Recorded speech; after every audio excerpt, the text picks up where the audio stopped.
Hi everybody, and welcome to the third mini-lecture of the week, Urbanization, Butte and Anaconda, Montana. I really need to extend my thanks to Julie P. for her contributions to this mini-lecture, as she has a lot of professional experience in the history of Anaconda. I was going to write a bit more on it last week, but really ran out of time complaining about unionists, so I decided to do it this week. And Julie used to be a historic preservation officer, so she has plenty of very good information and thoughts on this topic. And if there's information in here from Anaconda, chances are it's from Julie. So, again, thank her. This mini-lecture is going to talk about the interlocked cities of Butte and Anaconda and their development and decline. We're going to talk a bit about copper mining and processing, because I can't help it, and a bit about Butte, and a bit about Anaconda.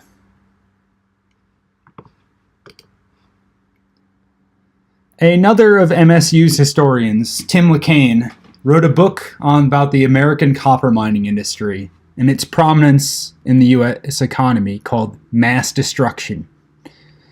You've likely heard of the industrial process of mass production, the organization and streamlining of manufacturing and industry to produce the greatest amount of goods in the most efficient manner. Its necessary twin is the system of mass consumption, where everyday consumers buy large quantities of goods instead of producing them on their own, a form of division of labor. Without a consumer basis, whether end consumers purchasing manufactured goods, or secondary industries buying parts and raw materials and such to make their own goods for sale, goods need a purchaser for industry to function. Tim LeCain argues that there's the third leg of this system, mass destruction and its associated technologies. Without the incredibly destructive power of the copper mining industry to reshape the landscape, neither mass production nor consumption would be possible. This is especially true in the copper industry, as copper enabled electrification. But, as Killing for Coal demonstrated, it's also a very energy-intensive process, where speed and scale means profitability and success. We can look at Butte's Berkeley Pit and the Anaconda smelter for a great example of mass destruction. Take a look at the image over here on the left. It's a 3D model of the underground and surface mines of Butte, Montana. The shafts, drives, and stopes are indicated by all these thin little fluorescent lines down here. By the end of underground mining in Butte, there are over 10,000 miles of mine shafts. You can see the Berkeley Pit in the background of the image, but as you can also see, it barely reaches the lowest, even the upper levels of the underground mines of Butte. Over decades, millions of tons of copper-bearing ores were mined in Butte. Initially, again, the majority of the mining was underground, as it was the prevailing method of mining. When the broken ore came out of the ground, it still wasn't in a form that had industrial uses, and needed to be milled and smelted to produce refined copper. But the ore also contained a bunch of other minerals, especially arsenic and cadmium. Butte initially did not have the smelter available to process its ore, and for the first few years of production, raw ore was shipped from Montana all the way to England to smelter facilities there. Later, Anaconda Copper built the smelter and town of Anaconda, reshaping the Silver Bow and Deer Lodge Valley with a tall smelter stack that belched noxious smoke. A key tenet of physics is that matter cannot be created nor destroyed. Therefore, to separate the copper from other contents of the ore, the other contents still have to go somewhere. In the case of the arsenic and a lot of the other heavy metals, they either floated upwards with the smoke and then down with the winds and thermals, blanketing the valley with a toxic heavy metal and sickening a lot of cows. A technological solution to this problem involved capturing the arsenic in the smelter stack and then selling it as a pesticide for widespread use in treating beetle infestations in agricultural fields across the country, especially cotton and rice fields. So effectively, the industrial poisons taken out of the ground in Butte were spread across the country to combat pests, agricultural pests, and also to disperse the pollution of copper mining. So when we think about industrialization, urbanization, electrification, and copper, we should think about mass destruction as well. The light bulb, telegraph, wire, and radiator share as much history in the Butte copper mines and the Anaconda smelter, the arsenic contamination and tailings pile, as they do in the glittering electrification of the United States. You don't get streetlights and automobiles without giant sites of mass destruction and industrial pollution. Electricity meant modernity, and electricity didn't happen without copper mining.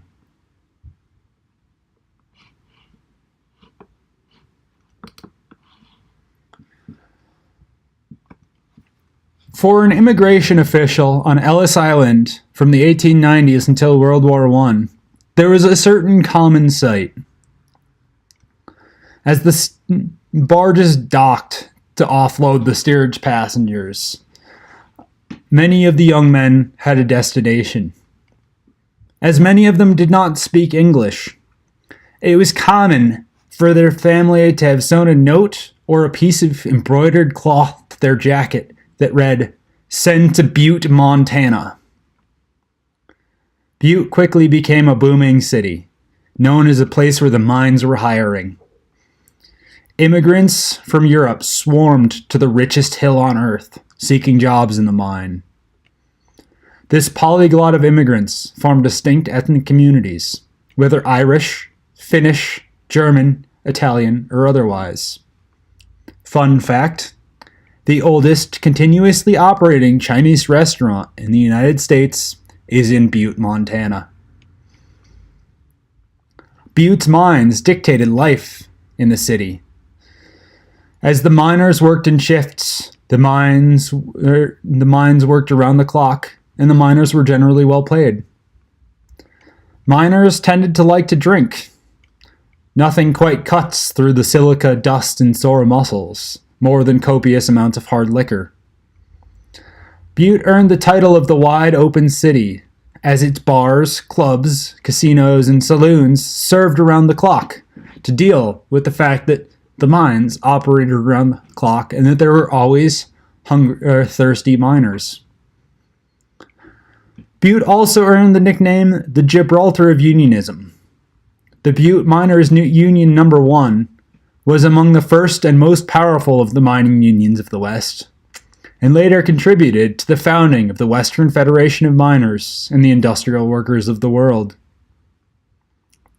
During the lead-up to World War I and during the war, the industrial workers of the world organized widely in the city, and conflict between mine operators and unions escalated, with all of the associated nefarious private detectives and other people slinking around and other methods coming into play. Conflict between the IWW and the mine owners finally escalated during World War I, as the anti-war activists and organizers of the IWW agitated against the copper industry. A union organizer, Frank Little, drew the ire of the mine owners, and he was targeted, kidnapped, beaten, and tied to the rear bumper of a car, and dragged until he was finally lynched off of a bridge. Some of his assailants may have been police officers moonlighting as security guards for the mines. This labor strife, combined with other industrial accidents and unrest, led to the United States Army occupying the city during and after World War I, as the armaments industry was utterly dependent on Butte's copper. The women and children of Butte also formed their own lives and communities. During Prohibition, one woman was frequently arrested for running a distillery and moonshining ring. The children lived in ethnic alcoves and played on an industrial landscape, often cavorting on tailing piles and other mining detritus. Women associated into societies, churches, and clubs, and participated in the usual domestic tasks: food preparation, reproductive labor, laundry, housekeeping, etc. Women also worked outside of the home, in the bars and saloons, but also in laundries, newspapers, offices, radio stations, and other sectors. The Butte mines drove the city. Shift change in the mines dictated the schedule. The thrum of mining equipment gave it its soundscape. Headframes dotted the skylines. The smoke of engines and smelters filled the air. When a mine accident occurred, such as the catastrophic speculator disaster, the whole city felt it, whether the blast itself or knowing that it could have been any miner, any mine, any miner's wife's husband. Miners joined together in unions and in civic organizations, forming bonds of solidarity. It's easily arguable that Butte, Montana and Anaconda are the two most important cities in the Northern Rockies. Butte was the largest city between Minneapolis and Seattle, and among the most consequential copper-producing regions in the entire world. But Butte could not have produced its copper, and by extension driven its booming mining industry, without the construction of smelters in the town of Anaconda. For the second part of this mini lecture, we're going to hear from one of our peers, Julie. So I'm going to let her take over, and she's going to talk about Anaconda from her role as a historic preservation officer.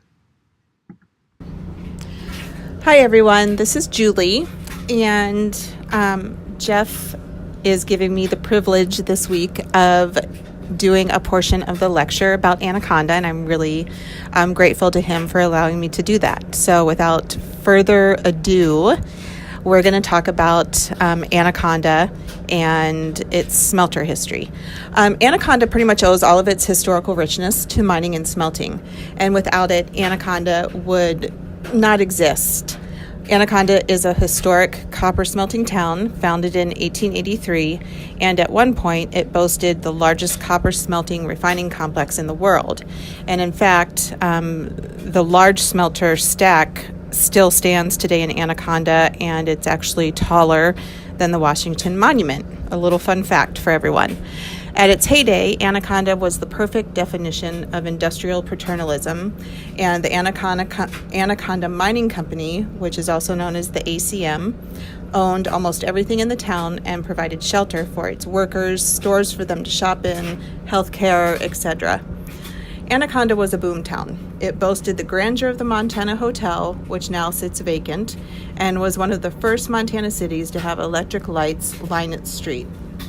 And true to what Andrews discusses in his book, the wealthy gravitated to the outskirts of town, while the working class and the poor lived adjacent to the smelter and old works in neighborhoods like historic Goosetown. The end of southwest Montana's mining economy, combined with the devastating environmental impacts that Anaconda and Butte still deal with today, overshadow mining glory days. In fact, the entire downtown corridor, and yes, Anaconda does have a downtown, is designated as a National Historic District. Every neighborhood has homes listed on the National Historic Register, and the best bar ever, in my opinion, Club Moderne, is also on the National Register. In fact, about 2 years ago, Club Moderne caught on fire, and I was privileged enough to work with a great team of people in Anaconda to find grant money to help the owners of Club Moderne restore it to its original splendor. When Atlantic Richfield Company, also known as ARCO, bought ACM in 1977, it turned around 3 years later and closed it in 1980 without any warning. The closure destroyed the economy of Anaconda, and the environmental impact of 100 years of smelting gave a 300 square mile area surrounding the smelter a spot on the Environmental Protection Agency's National Priorities List, and this happened in 1983. The Superfund site itself includes the entire town of Anaconda. Decisions that town leaders, which were mostly ACM management, made over 100 years ago still impact local government today. And one thing I found interesting in my position with Anaconda Deer Lodge County is that a large percentage of lifetime Anaconda residents, especially those who worked for or who had family members who worked for the smelter, in some ways still long for the days when the ACM took care of everyone and everything. So the nostalgia for paternalism is fascinating. I wouldn't say that ARCO is Anaconda's friend. And until just recently, and after years of negotiations between the EPA, the state of Montana, ARCO, and Anaconda Deer Lodge County, and with federal district court interventions, ARCO finally began the process of testing and remediating every yard in Anaconda, as well as many public spaces due to the high levels of arsenic in the soil. Further, Old Works Golf Course sits at the site of the former ACM Old Works site, and it serves as a permanent cap for the environmental waste from the smelter. Things are beginning to turn around for Anaconda, and after almost 40 years, the economy is beginning to look up. There are big businesses that are starting to relocate to Anaconda, and there are small businesses that are opening up every month. Even with that, it's slow to recover, and Anaconda's poverty rate is still one of the highest in Montana at 17.3, and the state's poverty rate is 15.2. So again, I want to thank Jeff for letting me do this portion of the lecture, and if any of you have any questions, please feel free to let me know.